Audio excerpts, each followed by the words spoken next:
Alright everyone, this is Mike, and we are going to do a Procreate demo today. The Iron Spider versus Thanos. I'm using Procreate on the latest 12.9-inch iPad Pro. Started off with some blocky shapes here. I'm using the watercolor brush, actually, doing this kind of like painterly style, and can see how I decide which shapes I like and what sizes I don't, changing perspective and angles and all that fun stuff. Just had an idea in my head on how I wanted this to look. Just kind of have Spider-Man fighting Thanos when they're on Titan. No spoilers or anything, I guess. That's, you kind of tell that happens from the trailers, I guess, unless you've seen Infinity War or haven't. We won't say what happens. This isn't exactly movie accurate because Thanos has all the Infinity Stones in the gauntlet. So technically he could just kill Spider-Man instantly. But for the sake of this image, they are fighting. And I'm going into some detail on Spidey. The only reference I used for this was actually the Hot Toys photos that were released recently for Iron Spider and for Thanos. I actually pre-ordered the Iron Spider Hot Toys figure from Sideshow Collectibles because I think he looks pretty badass and I really dig the costume. So I was using some of those images just on their website, pulled them up on my laptop, and using those as a reference for the costume design and the spider and the webbing and getting all that stuff as accurate as possible. Just had this idea of Spidey hitting Thanos in the face with one of his Iron Spider legs and getting the gauntlet all webbed up, which I guess before the webbing goes in looks kind of goofy with his arms just all over the place, like he's doing some sort of weird dance. But we'll get to that in a minute. So I'm just using the standard default watercolor brush in Procreate. Nothing crazy. I don't even think I changed any of the settings on that brush. You can see I just changed the colors there, give them a little bit more vivid colors, kind of a washed out red and blue, and I just went up to my color picker and dragged down some red for the suit and some blue, make them pop out a little bit more. I've been developing this kind of watercolor painting technique over the last few months. It's a step in a different direction than the standard sketch and ink and color that I've been doing before.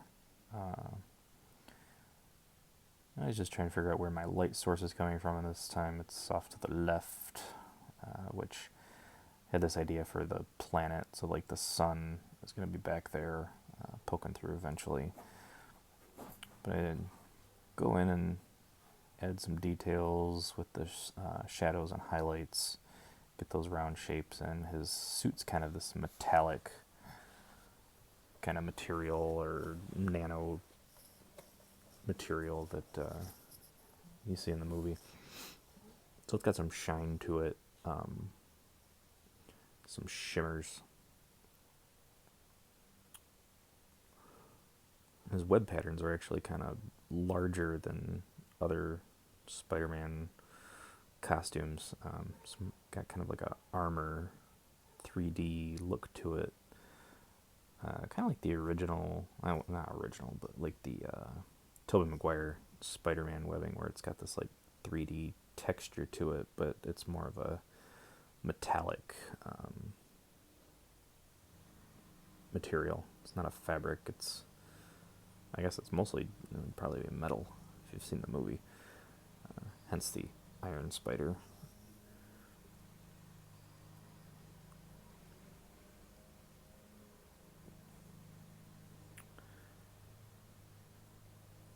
His neighbor's mowing their grass right now, so hopefully you can't hear that. But down there, his boots getting those webs in there. Going back through and getting some more shadow and detail in the hands, making his fingers pop a little bit more. I was a little bit too invested in this pose, I think, because it looks kind of awkward, but I think in the end it works out all right. Completely changed how the arms were going to interact with Thanos. Went with some of the detail that was in the figure I was using as a reference, made up some of this stuff just to make it fit this pose a little bit better. I'm always in between on how much detail to get into on some stuff. Doing this whole like painting watercolor brush thing. You can see right there, I just copy and pasted that arm over to the other side and did it again for up there. But then I'm going to go in and kind of change the perspective, change the lighting on it, so you can't really tell that it was copy and pasted unless you really look at it. I had this idea where he'd be pushing off with that bottom arm in the back off of a floating rock because the gravity's all screwed up on Titan. Did some real simple webs. Just webs, went in and erased, did some really thin brush strokes. And then we went back to Thanos. Didn't like the way his face was looking before, so just his eyes, the profile, highlights and shadows, give him some more details. He's got some scars up around his eyebrows, throw those in, made his nose smaller. His teeth were giving me problems too, so I redid the teeth a couple times. Finally got to a point where I thought they were alright, because he's got some really giant teeth, and they're not really good looking either, so some spit coming out of his mouth from where Spidey's hitting him with that arm, which I put a motion blur on that arm so you can kind of see it hitting his face. Didn't really have a good shot of his armor on the back. Eventually did it. I'm finding one that wasn't too bad. But it was he ended up doing like this weird odd perspective on how he was facing. I decided to move over to the gauntlet. Bunch of different images. Just doing a Google image search on Infinity Gauntlet from the movie to get some of those details in there. The actual gauntlet that they use in the movie is pretty detailed. It's got lots of weird little like runes and cool stuff on it. I didn't quite get that detailed on it. Even though it is the closest thing to the camera, the fake camera, wanted to make sure it had some of that stuff, but I didn't want to get lost in details. I did these Avengers posters a few weeks ago, and I had the Infinity Gauntlet in there, and it was like super not detailed, and I don't even think I had the right colors for the Infinity Stones, and I just kind of threw it together real quick. But this one's a little bit more screen accurate to the movie, anyway.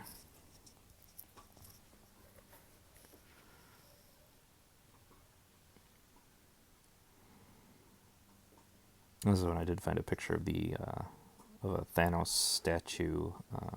There was a picture of the back of his armor.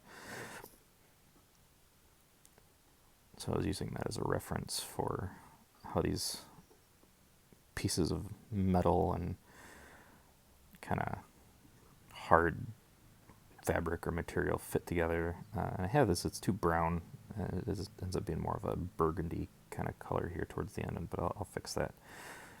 And we got these weird like gold metal pieces coming out from it. Yeah, there we go. I can change the color. Working on his right hand. Go back to the webs. Add some more detail in there so they look more webby. Oh look, the background.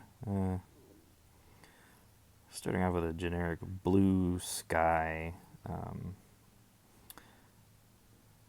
It's more of an explanation video more than a tutorial, I suppose, because it's really just using the one brush and what I'm seeing in my head for this stuff, and just light and shadow and these crazy rocks coming up through the ground as the gravity's all messed up. Just gonna throw in some pieces of metal, scrap pieces of ship or whatever, and put some rust on it, make it look older.